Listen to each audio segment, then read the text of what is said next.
keep it alive through these lines I write. I keep it live cause I thrive. I might just blow your mind tonight. I'm so hyped, but it's no hype.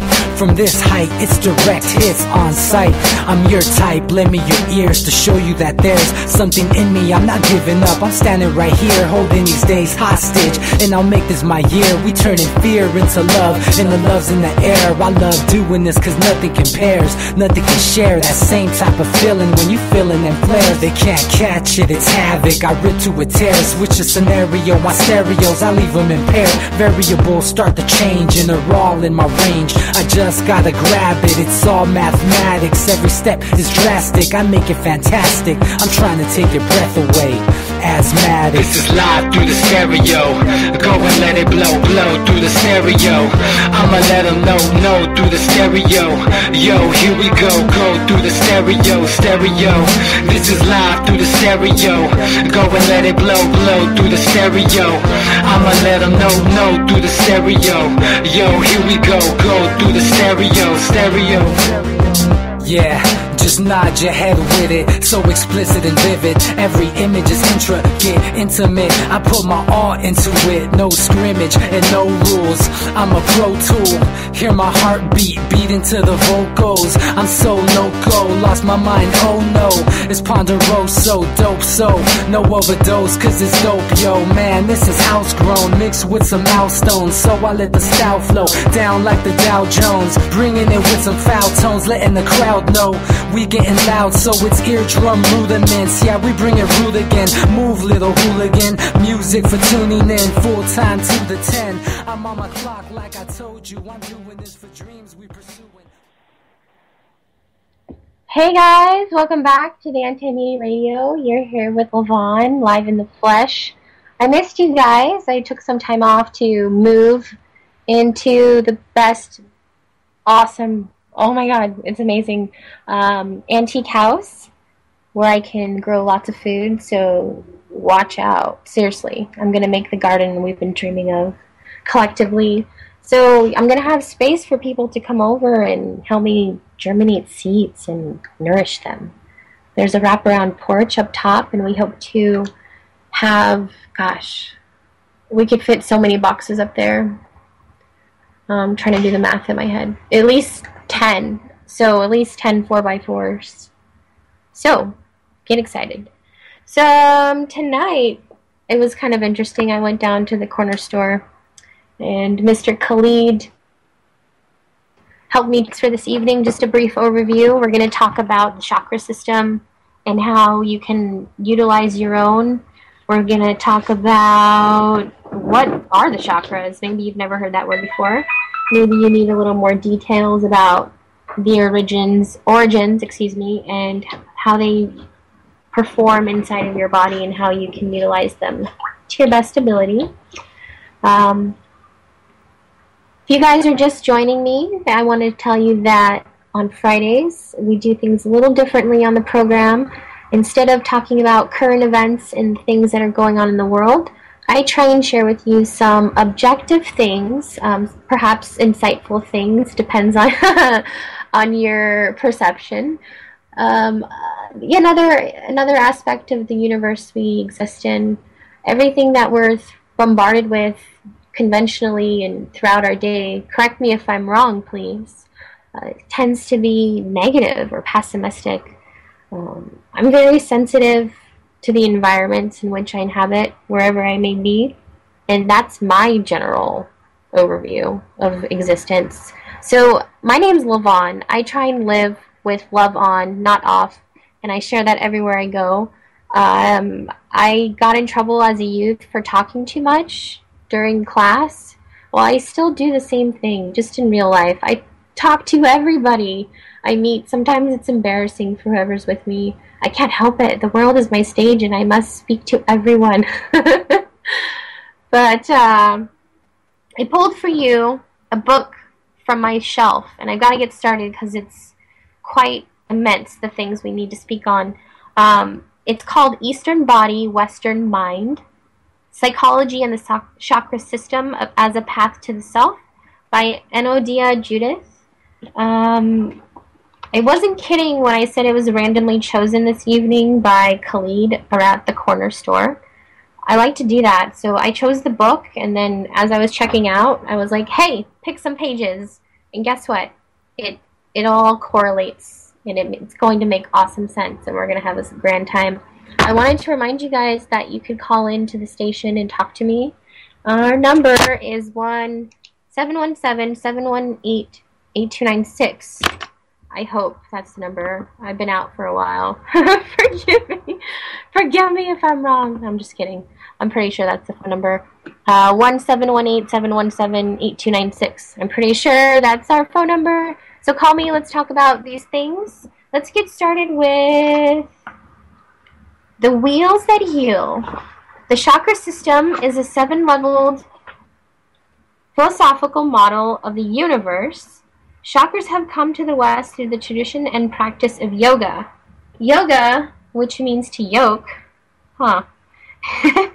is a discipline designed to yoke together the individual with the divine using mental and physical practices that join our mundane and spiritual lives. The goal is achieved by passing through steps of ever-expanding states of consciousness. The chakras represent these steps. Let's see here. A chakra is a center of activity that receives, assimilates, and expresses life force energy. The word chakra literally translates as wheel or disc and refers to a spinning sphere of bioenergetic activity emanating from the major nerve ganglia. Ooh, that's a fun word. Branching forward from the spinal column. There are 7 of these wheels stacked in a column of energy that spans from the base of the spine to the top of the head. Let's see here. Sorry, I lost my space. There are also minor chakras in the hands, feet, fingertips, and shoulders. Literally any vortex of activity could be called a chakra. In the 7 major chakras that correlate with the basic states of consciousness, and it is in these that we will examine in this book. Obviously, we don't have time to get through all of them, but we're going to hit a few that Mr. Khalid suggested. Interestingly enough, we're going to talk about chakra number 1 specifically and chakra number 6. And we're also going to speak at the end about, let me find the exact heading here, about restoring the lotus, and use the life force around us in guided visualizations, there we go, and trance journeys. So you guys might have heard about lucid dreaming or out-of-body experiences. This book kind of dives into it at the end, and we'll touch on that. And I hope to share with you in the future healing specifically of the other chakras as well, so that perhaps that could be achieved. So I'll continue. The chakra system originated in India more than 4,000 years ago. Chakras were referred to in the ancient Vedas, the later uplandish, the Yoga Sutras of Patanjali, and most thoroughly in the 16th century by an Indian yogi in a text called Sat Chakra Narupana. In the 1920s, chakras were brought to the West by Arthur Lavonne with his book, The Serpent Power. Today, they are popular concepts linking areas of the body and psyche with associated metaphysical realms. Chakras are not physical entities in and of themselves. Like feelings or ideas, they cannot be held like a physical object. Yet they have a strong effect upon the body and as they express the embodiment of spiritual energy on the physical plane. Chakra patterns are programmed deep in the core of the mind-body interface and have a strong relationship with our physical functioning. Just as emotions can and do affect our breathing, heart rate, and metabolism, The activities in the various chakras influence our glandular process, body-shaped, chronic physical ailments, thoughts, and behavior. By using techniques such as yoga, breathing, bioenergetics, physical exercise, meditation, and visualization, which we will touch on, we can in turn influence our chakras, our health, and our lives.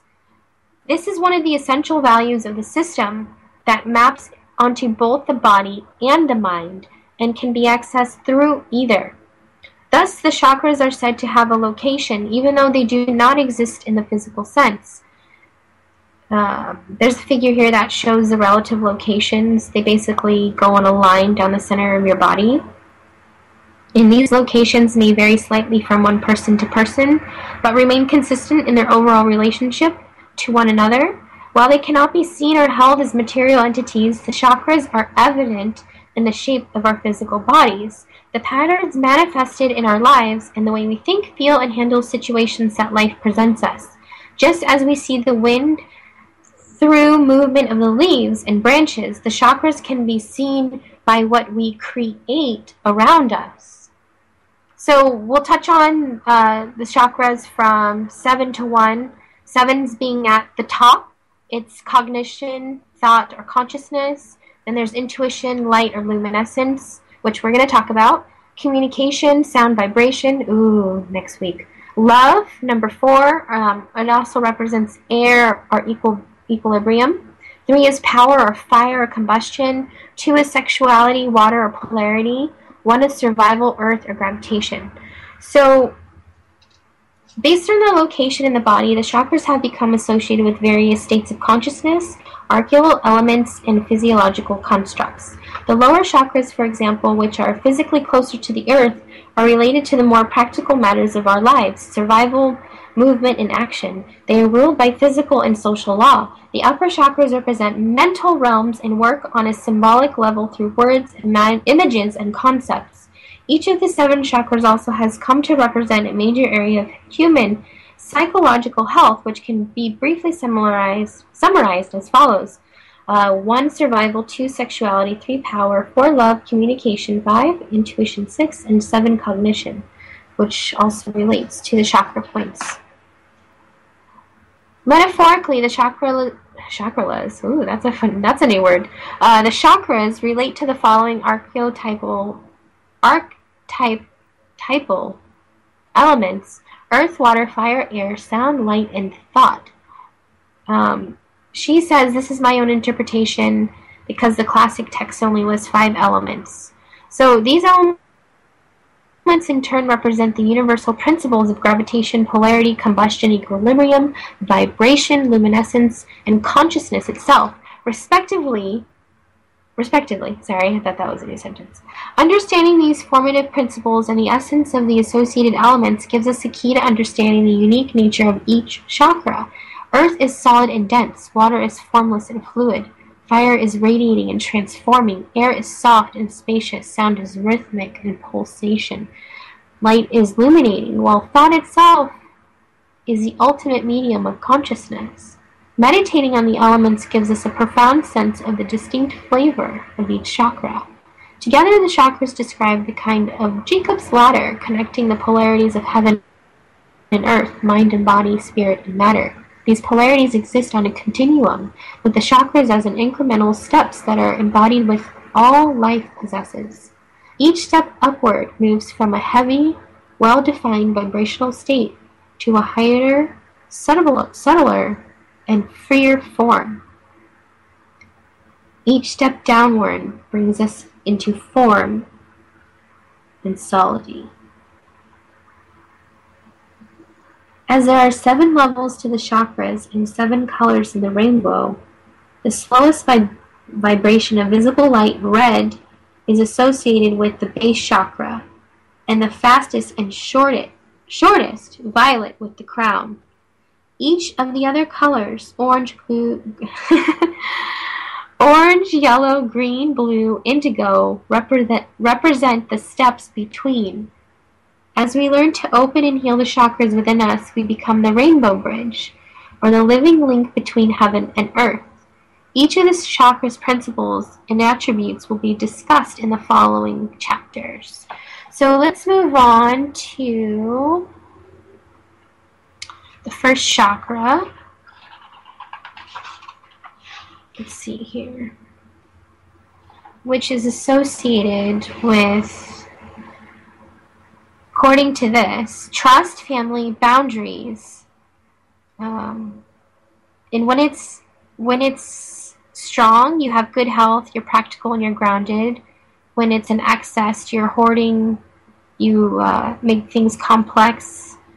You have a deficiency in manifesting and focus. And you're disorganized, it says. Interesting. So, let's talk about the first chakra. And I want to say that this is just a suggestion, these techniques. I'm not a doctor. This person who wrote the book is a doctor. So, I'm quoting her words here. And use them as you will. I encourage you to be objective, okay? So, she says here that each technique should be used with discretion and in combination with your own therapeutic style. No two people are alike, and the space here is not adequate for elaborate differential diagnosis. Got it?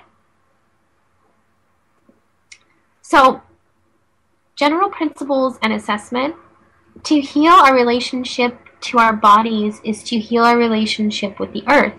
To regain our ground is to regain our aliveness and the foundation of all that follows. It is first important to determine the state of a person's connection with their body, the ground beneath them, and the environment around them.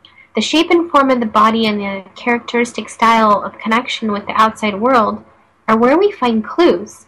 Careful observation of the way a person walks, talks, moves, breathes, sits, and looks out from behind their eyes tells us about the underlying patterns.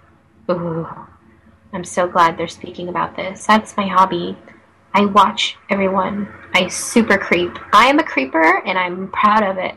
But I learned so much about the person, the individual. I can almost feel what they're thinking just by watching them. And I encourage you, look at the people around you. Study them. It's incredible what you can learn without words. So I'll continue here. Here we are looking at the body statement of an inner process, such as contraction, expansion, conflict, freezing, collapse, activation, demeaning, or dissociation. Notice that these are energetic statements rather than emotional states, even though they are caused and often accompanied by emotions, such as fear resulting in contradiction. Helpless collapse, excitement or anger producing activation. These states will change according to what is going on at the moment. Describing a past trauma may bring activation into some parts of the body. In the first chakra work, however, the energetic statement made by the body is more important than the emotion itself. Keeping the person in touch with bodily sensations rather than focusing on the emotion helps provide containment for difficult, traumatic material. The person can focus on what her body is doing without getting lost in the feeling, which are most characteristic of the second chakra. This is done through constant reference to the and mirroring of the physical process that are experiencing during the session. When you feel scared, what does your body do? What happens in your belly or your breathing? A person can learn to gain some relief from painful emotions simply by changing their physical expression without tumbling down the labyrinth of historical content and emotional soup. A simple grounding suggestion can also bring greater strength to and calm, such as what happens when you put your feet back down on the floor and press your weight into them. What happens when you stand up? So we're going to talk about drawing into the body and literally drawing the body. So this doctor has her patients draw their body on a large piece of newsprint with assortment of colored crayons. So she tells them to draw what their body feels like without trying to make a realistic picture. A pencil-thin anorexic may draw her body as a puffy balloon, as if that's the way she's experiencing it. A rigid person may draw dark squares and hard angles. A fearful, contracted person may draw a very tiny body using only a quarter of the page, where an overly expanded person may need several sheets of paper. An underformed, collapsed person may draw ethereal swirls with no concrete form at all. That's what I always draw. I wouldn't say I'm collapsed, though. I would say I'm expanding. But that's my perception. Anyways, the beauty of this exercise is that it shows graphically without intellectualization. Ooh, that's a nice word. What is going on energetically? The client can look at her own picture and see forms that normally remain unconscious. So I encourage you to do that. And after asking the client to talk about their drawing, the therapist can then point out overlooked aspects and ask questions such as, what does this heavy black line going through the middle of your section represent to you? Or, I noticed that your drawing looks very fluid but has no boundaries. Does this fit your life? It seems that you are afraid to take up space. You draw the body as if it were very fat, but you are actually very thin. Sometimes whole parts of the body get left out. How does the client relate to these parts? One person left out her head because she ran out of room on the page and was afraid to ask for another piece of paper. Does she often lose her head out of fear for asking what she needs? Another person used 3 sheets of a very large paper, 24 by 36, but it made only a few pale marks. Her energy was too diffuse. If possible, have the client stand before a full-length mirror and hold her drawing in front of her torso. Whoa, this sounds deep.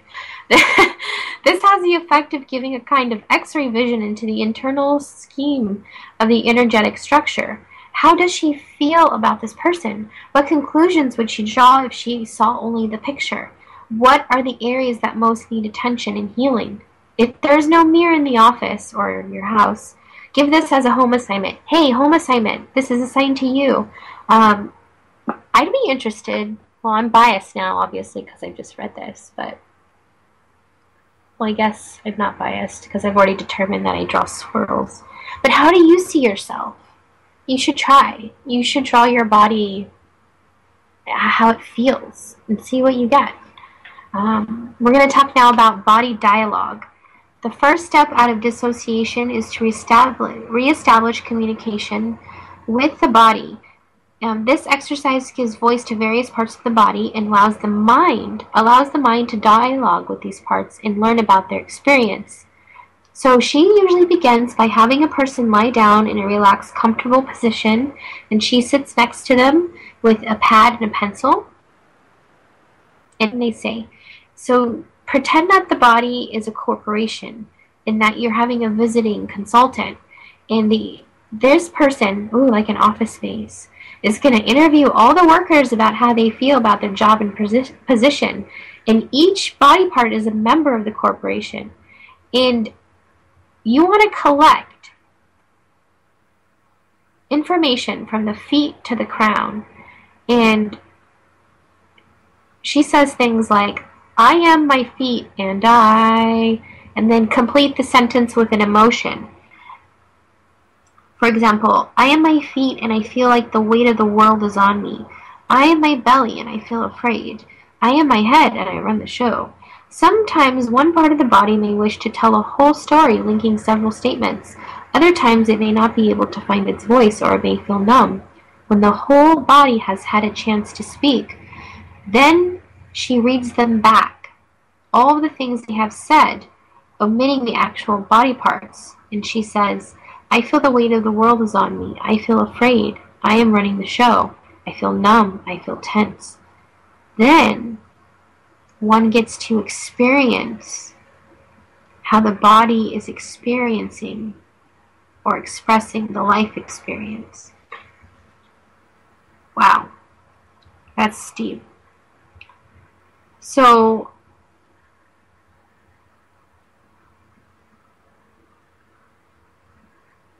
this is a good thing to do because you can have an overview with your body.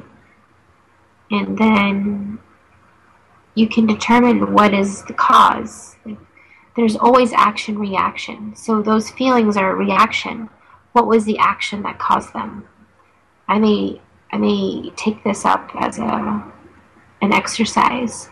I normally have a scan of body from head to toe at night just to kind of relax everything, but I never ask the body to tell me how it's feeling. It's really profound, and I hope you guys try it. So we're going to talk about how you determine that your first chakra is either in excess or has a deficiency, off balance one way or another. So we begin with saying that the deficiency within the chakra in question is a necessary assessment to make before using most of the exercises in the book, which is why I want to share that with you guys first. And it just so happens that Mr. Khalid chose that page.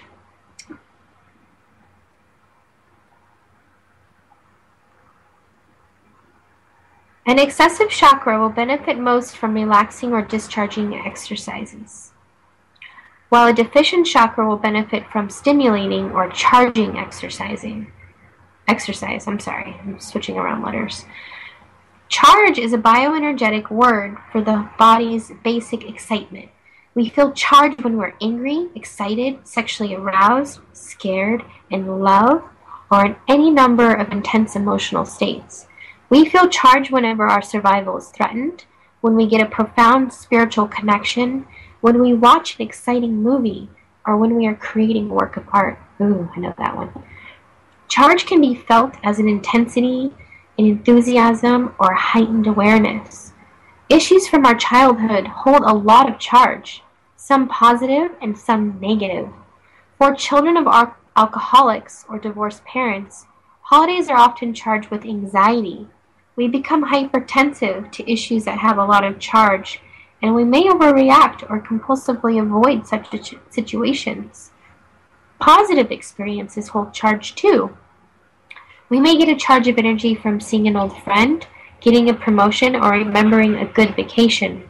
Charge can be invoked through grounding exercises, increased breathing, fantasy, visualization, or talking about charged material. Do you guys remember the time we did that guided meditation where I wanted you to feel tingly? I can't tell you how many people sent me a message and were like, whoa, I was literally buzzing. That's why I call myself Buzz Queen now, is because I don't want to forget that I can invoke that type of response in my body and in other people's bodies. Your ideas are very powerful. And charge can be evoked through lots of different ways. Even through grounding exercises, increased breathing, fantasy, talking about it, we said. And it may spontaneously arise. Truth also has a charge, especially when it has become previously hidden, as if a gate opens in the body. Increasing charge increases one's awareness of the body by increasing its aliveness. If a person is depressed or his body seems weak or unformed, increasing the charge can give him a sense of well-being and a fairly safe process. It is a fairly safe process. Depression is basically a state of undercharge, a lack of excitement or enthusiasm.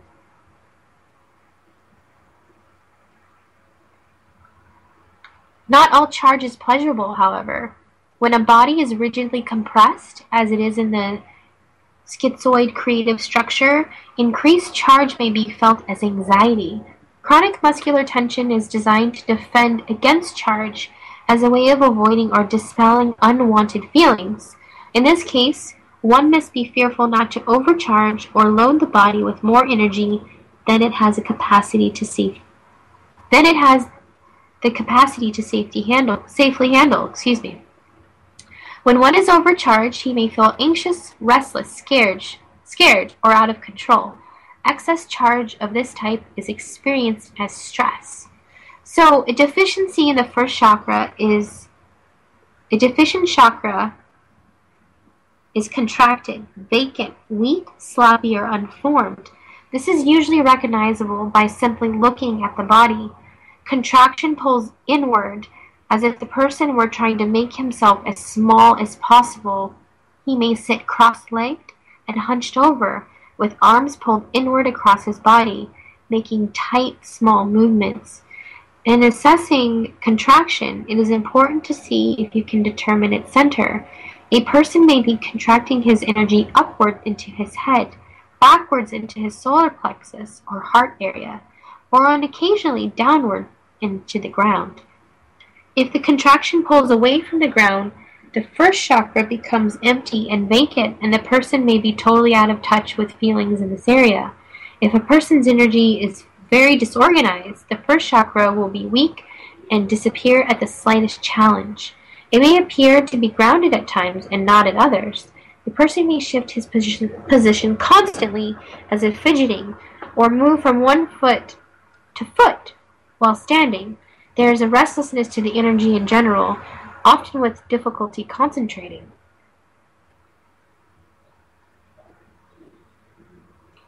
So there's some figures here. One is a spiral rotating clockwise with arrows coming inward. And it says an excessive first chakra draws so much energy that it cannot move the energy downward to ground or upward to the rest of the body. This creates an excess that has trouble embracing change. And then there's another picture where there's a solid circle and arrows hitting it and bouncing off. And it says a deficient chakra is so contracted that energy moving inward is deflected and dispersed randomly throughout the body without grounding. This creates chaotic movement with little consistency. There's also a kind of deficiency that may appear either in a thin body or within a large, overweight one, which would seem like an excess, where the body is very loose and unformed, since the first chakra is about solidity. The uniform body has a hard time solidifying itself or holding its shape, ground, or basic structure. There is poor muscle tone, circulation, color, and boundary formation. This is a state that is undernourished or undercharged. A person with a deficient first chakra does not recognize the body's importance. Grooming and hygiene may be poor, dressing may be sloppy, details about life are not important, whereas fantasies, dreams, knowledge, and spirituality are very important, which is balanced by the upper chakra. Deficient first chakras need to be dynamically grounded and respond well to working while standing and using exercise that charge the body. They need encouragement and form themselves and maintain that form. They need encouragement to form themselves and maintain that form, which can be strengthened through challenge. Boundary exercises are very useful. An excessive first chakra feels heavy. It has a solid form, but with a sluggish and massive feeling. The body is large and dense, with excess weight distributed, especially around the hips, thighs, and buttocks. This is very interesting, by the way. I want to remind you that this is coming from a doctor. The weight itself is solid and thick rather than loose and flabby. If there is no weight problem, you may find that the muscles are hard and rigid. The excessive root chakra body is quite solidly formed and seems resistant to change. The person may not move his body very often in the session, whereas deficient may shift constantly, and the eyes are defensive, with the head held very steadily. He may complain about being stiff, sluggish, bored, afraid of change, or unable to get off the ground. There may be a hardness about the person's character. He likes routine, security, and possessions, and may be driven towards financial achievement. He may appear cynical, but about spiritual subjects, preferring the concrete. His appearance may be meticulous, well-dressed and groomed. Movements, when they occur, will be repetitive and compulsive. And let's see here. She goes on to say that excessive first chakras need to discharge, let go, and shift from excessive stability to movement and flow. Since energy is fixated at the base of the spine, movement is needed to distribute the energy more effectively and leave the first chakra in a better balance. Physical movements such as dancing, walking, swimming, or simply stretching are usually successful with excessive first chakra because the physical realm is one that is familiar and comfortable. Yoga is especially recommended as it allows for peaceful relaxation and subtle movement of energy within. So, That's all we're going to speak on in regards to the first chakra, about excess and balance. How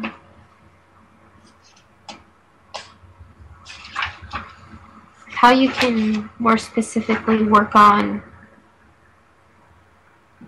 that particular chakra, now that you've determined in either excess or deficiency, is affirm the physical. The first chakra represents our physical reality, and when it's damaged, our relationship to the physical world is damaged. So in both cases of excess and deficiency, healing occurs through creating a new relationship with the physical, with our bodies, the earth, and our surroundings. So you want to be in your body. We talked about a couple exercises earlier on how to be in your body.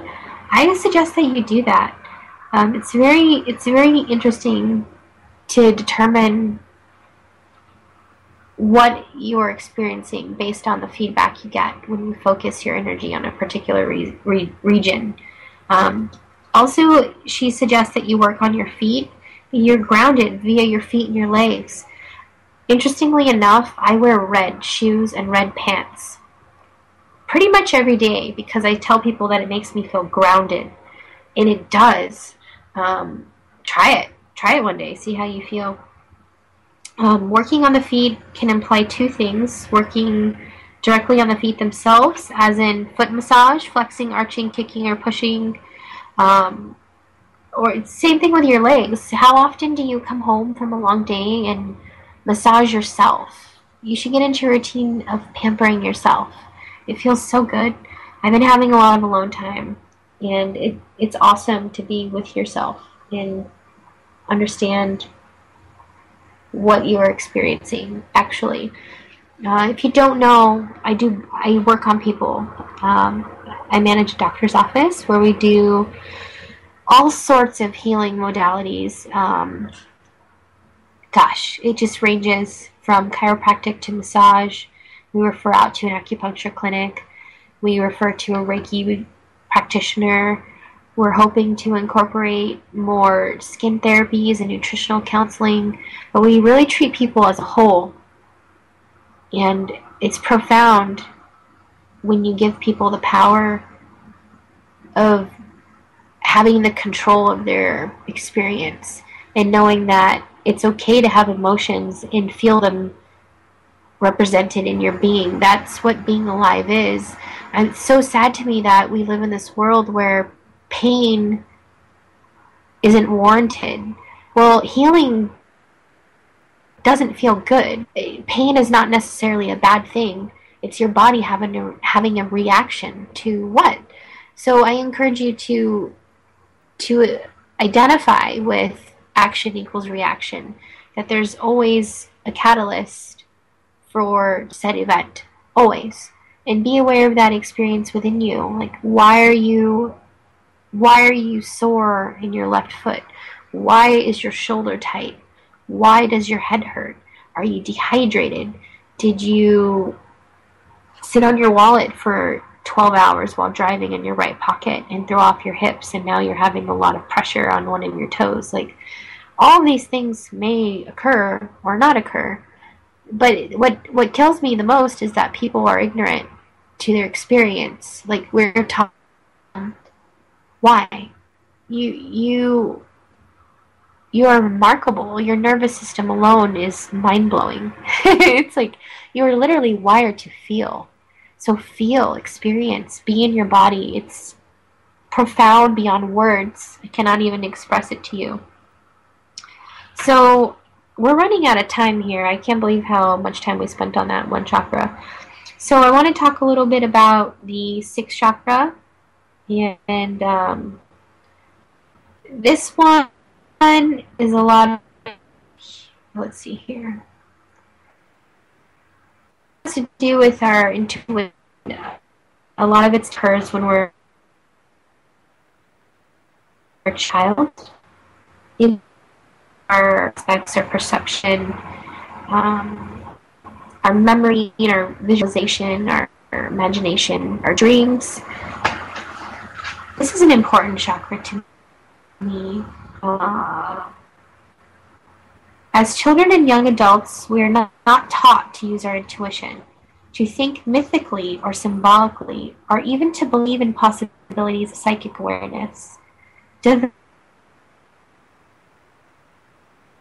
Development of the sixth chakra requires overcoming this bias and disbelief, and then applying focus, practice, and discipline, developing our awareness. Learning to see it is a matter of learning how to look and of having the patience to look long enough to find what you are seeking.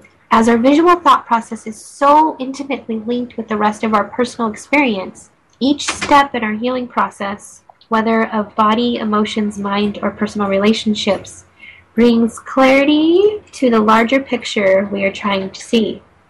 As part of a culture largely disconnected from our ground in the form of the earth and body, most of us lack the stable base necessary to effectively open the upper chakras. They remain only partially awakened, and our task at this level, assuming we have done our grounding work, is to stimulate their awakening so they can better serve to the integration of the self. As this awakening proceeds, we resolve the contradictions between perception and the rest of experience. As these elements fall into alignment and the flow of the psyche through the chakra system as a whole becomes even more fluid and dynamic, awake and aware, integrated and whole. I'm just making up words here. The most potent place to begin development of the sixth chakra is through dream work. Dreams teach us to think symbolically, to see and to integrate what is hidden, and to access the archetypal realm that dwells both within and without. Dream work is a broad topic that deserves volumes of its own. Are some brief guidelines to get you started. Let's see. The first step in working with dreams is to learn to remember them. If we cannot pull our dreams into waking consciousness in the morning, then we are not successfully getting across this essential link in the bridge, which is the link between your conscious and your unconscious. So here are some suggestions. Make an affirmation as you fall asleep each night that you will remember your dreams.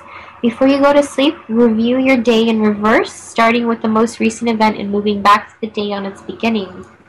Ooh, that's interesting. I don't think I've done that.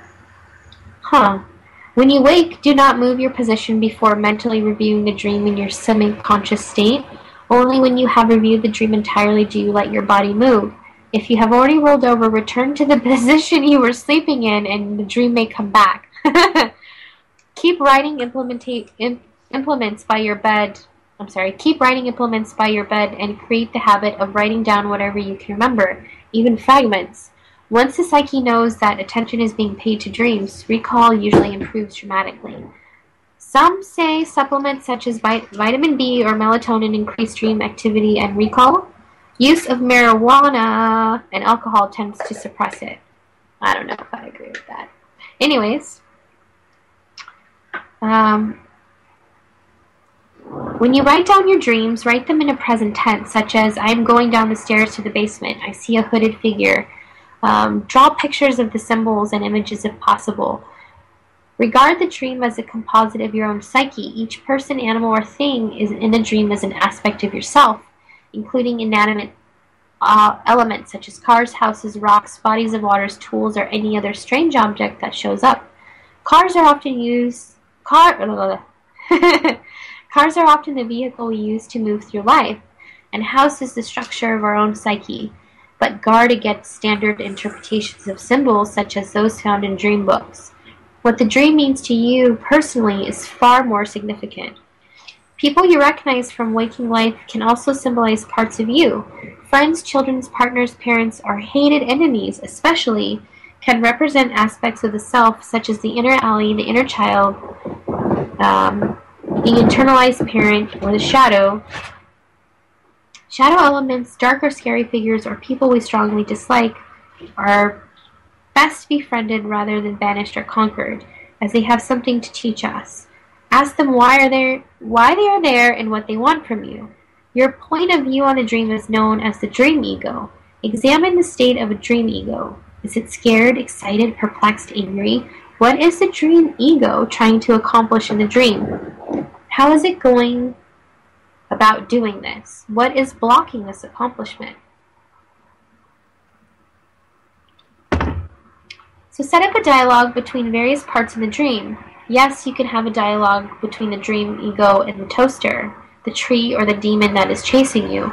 Allow the dream ego to take part of the other elements of the dream, such as the tree you climb upon, the wall that blocks your progress, or the gun that is pointed at you.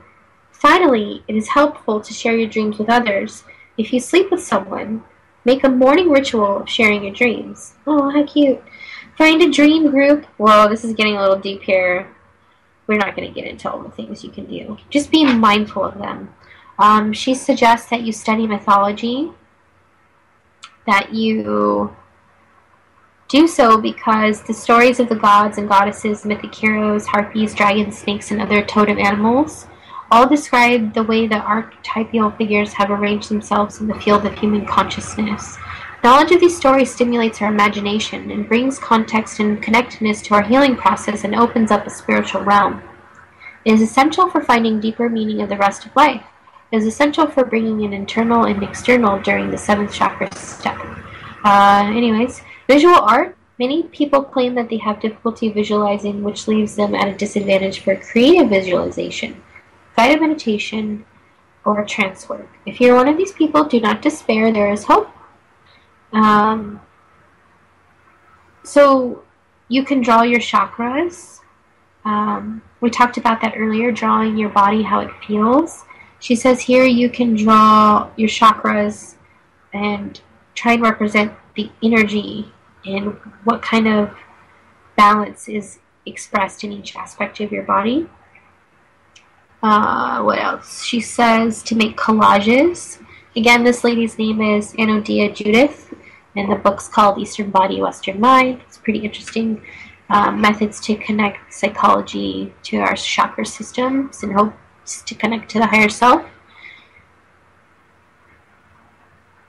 So collages. If you're having trouble getting in touch with your feelings and want to work through a particular issue or are terrified about placing an actual color on paper, then you can make collages.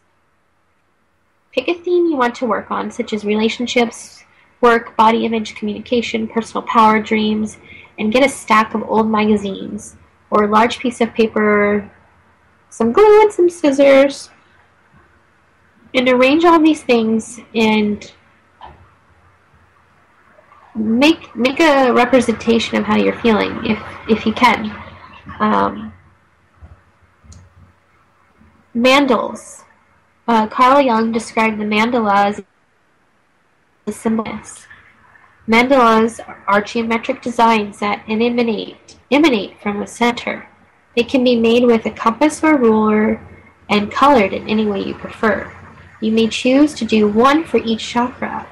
The first in a red scheme, the second in orange, the third in yellow and gold, blah, blah, blah, blah. And in the process, or as a finished form, they can be used while meditating in the associated chakra.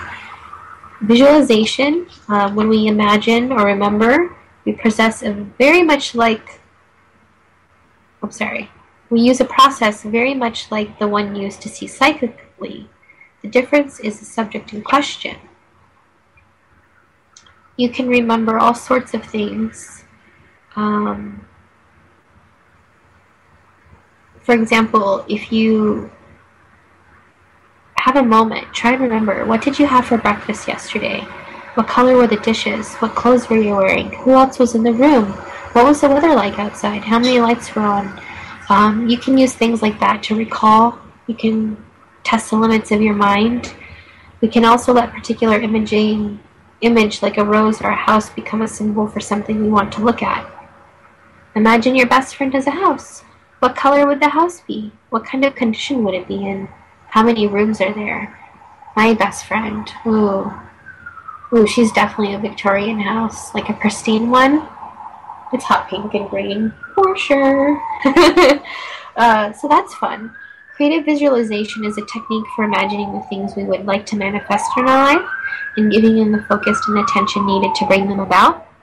Once we learn how to visualize simple things, we can then visualize in technicolor detail the things we want and need. This creates the stained glass window through which we shine our consciousness in the act of creation. The best way to visualize creatively is to lie down and relax deeply. I do this every day. I literally visualize the things that I want and I create them. I encourage you to do the same. So you relax and you focus on your breath. Then you allow the thing, event, or situation you are seeking to play upon in your imagination. Imagine as if it were already here, as if you're actively engaged with your fantasy. Allow yourself to feel on a physical, emotional level your body's response. Soak yourselves in the feeling, allow it to resonate with your chakra. Allow yourself to enjoy the process, but do not make an effort. When you feel that your mind and body have thoroughly soaked up the visualization, it is time to let it go. If we do not let it go, it is like writing a letter that we never mail. Sometimes I pull a glowing sphere around my image and imagine that it is a balloon floating off into the sky. As if I let go of it, I tell myself now it is on its way to manifestation and turn my attention to something else. Otherwise, I am not letting it go. I affirm my trust that my vision will manifest in the form and time that is most appropriate for all concerned. Whew. So, now we're on to our last topic, which is guided visualizations and trance journeys. And we've talked about this a lot, you guys. Guided meditation is something that I've tried to share with you that has been, as it has been most profound to me, despite all the experiences I've had in this life, to that of the connecting of self.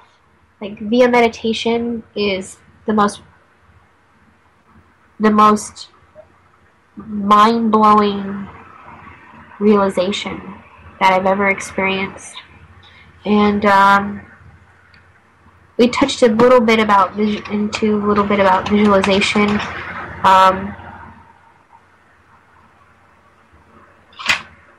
But here's this doctor suggesting guided visualization as a precursor to a trance journey where you create your own guided journey that unfolds in the moment. So you're going to facilitate an altered state. So most people do this via drumming, chanting, or instrumental music.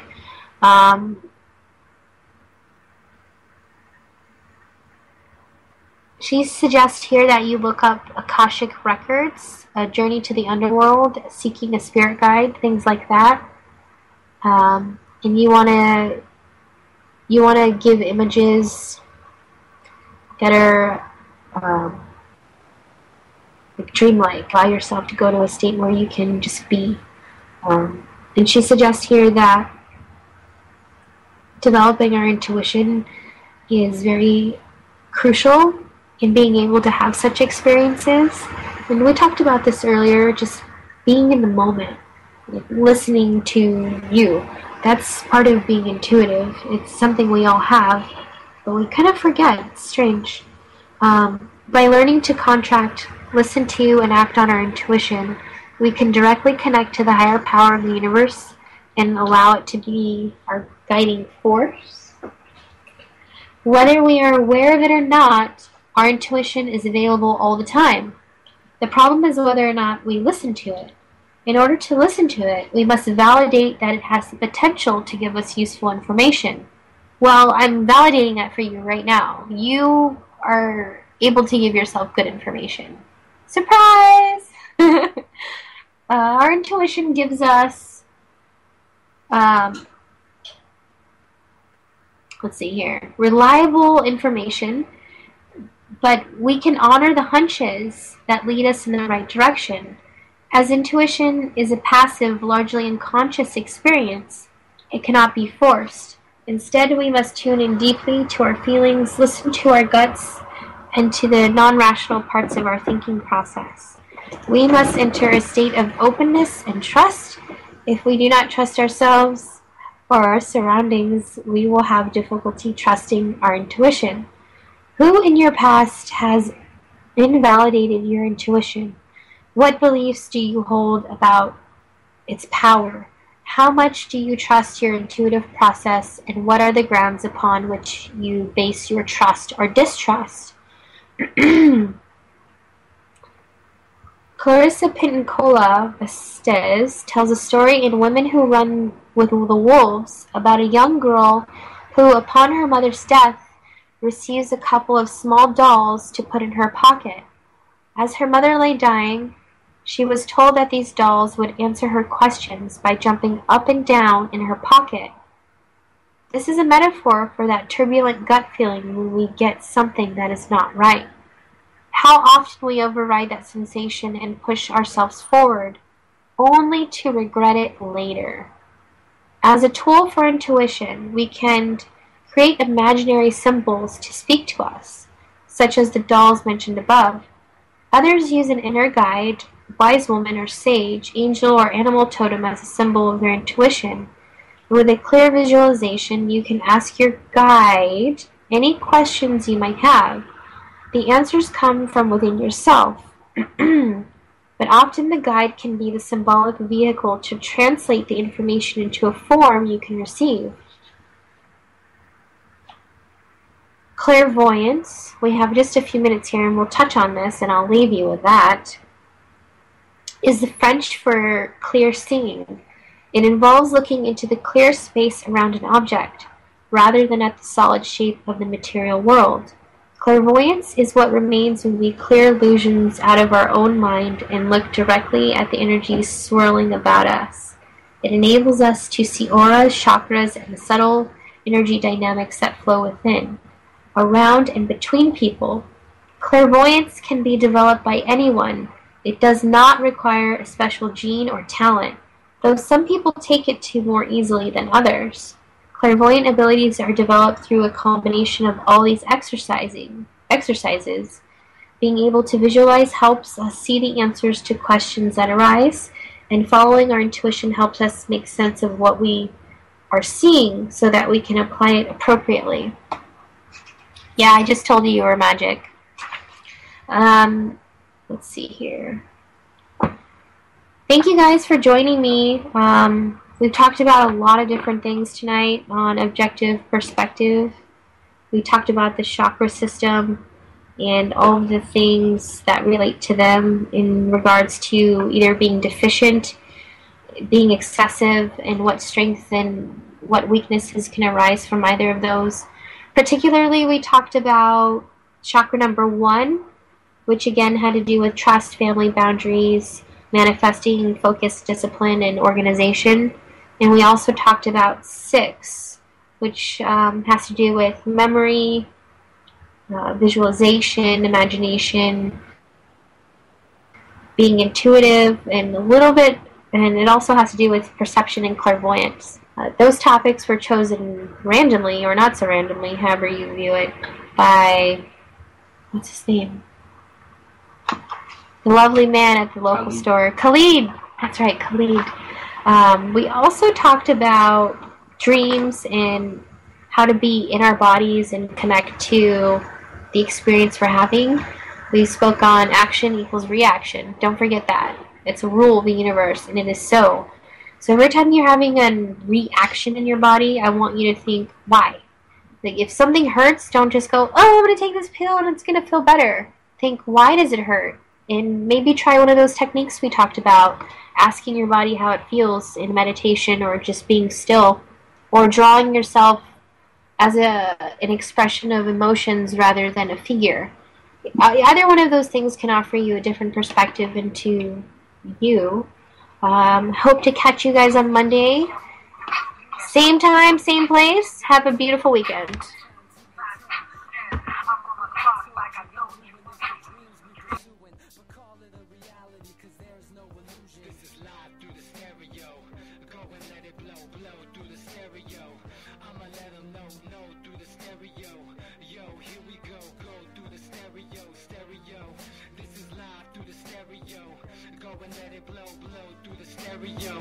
I'ma let them know through the stereo.